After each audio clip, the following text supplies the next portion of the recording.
Magandang araw mga kasari-sari, kamusta kayo? Kamusta ang inyong tindahan dyan, ang ating negosyo?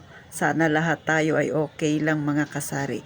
Siyempre sa mga walang negosyo dyan na nag-iipon pa, tiyaga-tiyaga lang muna mga kasari. Huwag magmamadali ha. Basta pag-isipan mo ng maigi, mag-ipon muna ng pangpuhunan. Kung may naipon na, huwag mo na bastang magtatayo. Siyempre, mag-research muna para magkaroon ng kaunting background sa tindahan na gusto ninyong maging negosyo. Manood ng mga ganitong vlog sa aming mga may tindahan na para magkaroon ng idea kung ano ba ang aming mga ginagawa para kahit maliit ang puhunan, mapalago ka agad. Ano ba yung mga style namin para magkaroon din ng marami pang customer, lalo na kung kayo ay tabi-tabi dyan na may mga tindahan na mga kasari. Nawa makatulong itong mga ganitong klaseng topic sa inyo. At syempre pa ang pag-uusapan natin ngayon ay negosyo pa rin, di ba? Ang tindahan ko talaga, ang tindahan ni Ate Tintin ninyo ay napakaliit lang mga kasari. Pero ang kaibahan lang kahit maliit medyo malalaki talaga yung lagayan ng mga paninda. Pero ito ay 4 na sulok lang na napakaliit.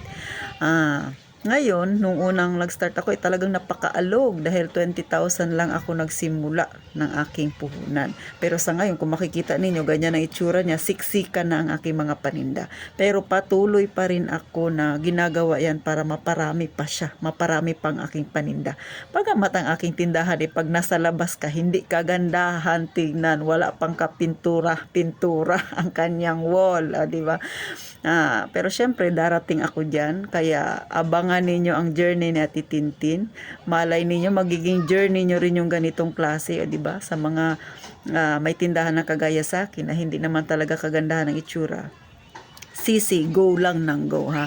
Paramihin muna natin ang laman ng ating tindahan bago tayo magpaganda, bumili ng mga kung ano-ano sa ating tindahan. Kasi nga, sayang pa mababawasan yung ating puhunan. Pero syempre, hindi naman ukol dyan yung ating pag-uusapan. Tips lang yan natitintin. Ano ba ang aking ginagawa para manatiling laging, parang marami lagi ang aking paninda. Laging puno tingnan. Di ba? Sa totoo lang, sa tindahan may kanya-kanyang diskarte yan Kung gusto mo na laging puno tingnan ng iyong tindahan, una, huwag mo munang babawasan ng puhunan ng iyong tindahan. Huwag ka munang bumili ng kung ano-ano. Siyempre, ang bilihin mo, panay paninda muna. Kung may extra pera ka, hanggat kaya mo mga 3 buwan na hindi galawin ang pera ng tindahan mo na hindi ka kukuha diyan ng iyong pangkain, ay kung kakayanin mo pa, mas maigi. O, diba? Kasi mas mapapalago mo pa yan.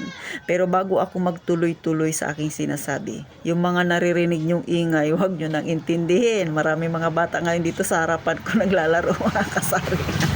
Tapos may sasakyan pa na dumadaan-daan.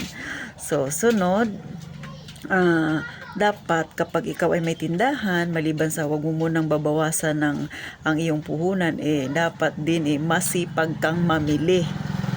Kagaya sa akin, araw-araw akong namimili. So yung kunwari, ngayon yung benta ko ngayon, simula umaga hanggang mamaya, kinabukasan, binibili ko yan lahat. Maliban sa mga coins, kasi ako ay nag-iipon talaga ng coins, pero yung mga buo, binibili ko yan lahat.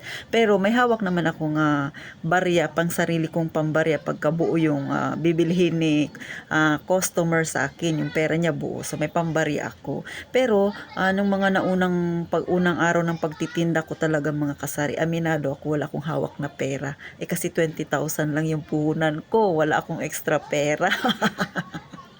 O, diba? Talagang napagdaanan niya ni Ate Tintin na ultimo pang barya wala siya. Pero sa awa ng Panginoon, ngayon meron na tayong hawak na pera na pwede nating ipanukli kahit na medyo malaki ang pera ni customer. At syempre may mga coins na rin tayo na nakatabi.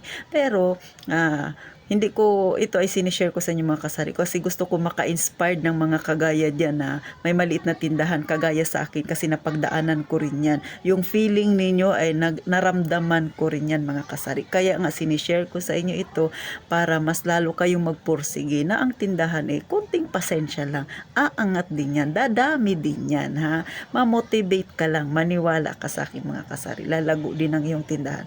Ako sa totoo lang mga kasari, ito kasi siyempre yung mga nagbablog na iba malaki na talaga yung pera na hinahawakan nila. Pero ako, yung sinasabi ko sa inyo ay pangmasa. Ito yung pinagdaanan ko. Mga kasari, ako ay hindi pa nakakahawak. Nakahawak na rin ako ng pera nga 10,000 ganyan. Pero hindi sa tanang buhay ko na may pera ako laging ganun na ganun kalaki. 'Di ba? Sa akin ay malaki na yan ha, yung 10,000. Pero sa ngayon, maintain yan. May hawak na akong ganun pang baryak ko. Ganun mga kasari. Kasi simula nung ako'y nagtindahan. Pero ganun talaga ang paghawak ko. Kasi sa mga nauna kong vlog, sa mga nakasubaybay sa akin yan, alam nila kung ano ang nangyari sa akin. Ako ay na-scam. Kaya ngayon, ganun ako humawak mga kasari. Siyempre, gusto kong i-share sa inyo para wag yan mangyari sa inyo, di ba? So, ganun. Dapat ikaw ay wag mo nang babawasan ng iyong puhunan, ang pera ng iyong tindahan. Kung mayroon kang extra, yun mo na ang gamitin, wag mo nang gagalawin. Pangalawa, ikaw ay magsipag ng pamimili para ang iyong tindahan ay maging puno lagi. Tsaka ako araw-araw akong namimili. Pero kung sa inyo ay hindi naman pwede yung araw-araw na mamili, kasi siyempre may mga ganun yung medyo malayo sa bayan. Kasi kami dito talagang malapit lang sa bayan, pwedeng lakarin. O di ba? 15 minutes lang kung ikaw ay mabilis na maglakad. O kung may service ka naman, katulad sa akin, 5 minutes lang, nandun ka na sa palengke. So, mag-set na lang kayo ng schedule ng inyong pamimili. Pero ako ganun po. Maliban pa doon, sa araw-araw akong namimili, katulad ng aking mga noodles, yung naka-display ko ay konti lang yan sa taas. Pero ako ay may stock sa baba, sa karton, marami akong mga noodles. So, ganun yung ginagawa ko. Pag may bumili sa akin na customer, mayroon na yan kaagad na nakaabang. Pagtanggal ng isa, papalitan ko na kaagad yan ng isa kasi may stock ako dito. So, ganun ang ginagawa ni Titintin. Kaya, pag tiningnan mo yung tindahan ko, laging puno, kala mo walang bawas. Pero maliban diyan sa katulad niyan sa dilata ko. So, sa likod yan ay meron pa rin. Minsan, pag nagbablog ako, minsan kung nakikita ninyo, yung may awang na, ibig sabihin, maraming nabili sa akin. So, kinabukasan, bumibili ka agad ako para mapunan yung awang niya. Ganun. Pero, syempre, may PIFO sa Ate Tintin. First in, first out. So, sa mga gustong malaman kung ano yan, mayroon na ako niyang vlog. So, hanapin nyo na lang dyan, mga kasari. Pero, syempre, malaking tulong yan. Ang FIFO na yan, first in, first out. Para, syempre, hindi kayo magkaroon ng expired na paninda. So, ganun mga kasari ha. Dapat lang masipag kang mamili para laging puno ang iyong tindahan.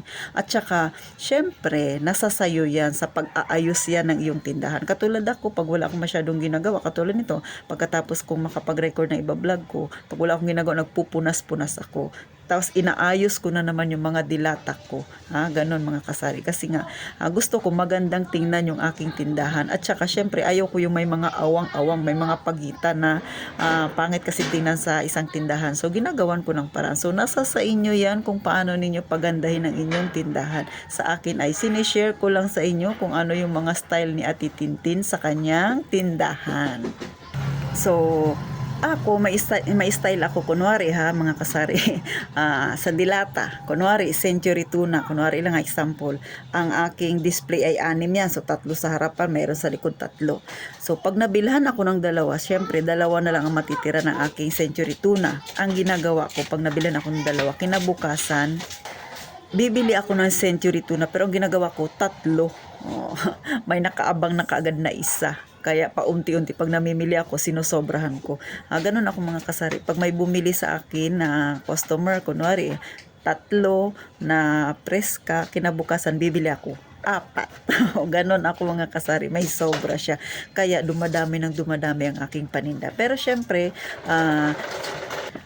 hindi ako nag-i-stock ng paninda na hindi mabili. Yung aking ini-stock na marami, yung mga fast moving. Yan ang laging tatandaan ninyo mga kasari ha.